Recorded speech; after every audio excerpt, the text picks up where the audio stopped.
how to log into your Credit Karma account step by step. So in here, the very first thing that you need to do is make sure that Credit Karma is installed on your phone. Then you can simply open the application. So after opening the application here, make sure that you remember all of the credentials of your Credit Karma account, right? So in here, simply tap on the sign in option right here.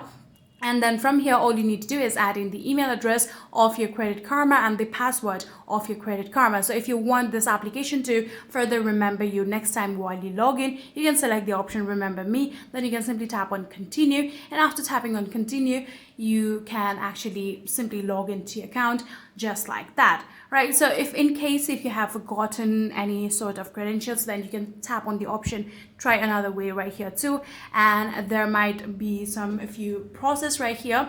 So all you need to do is simply follow all of the prompt in order to recover your account or recover the password of your account. So like I said, you can add in the email address. If you have forgotten your email address, tap on Forgot Email, and then it will give you further prompt on how you'll be able to recover it. So yeah, that is it. If you guys do have any further queries, then please let me know in the comment section down below.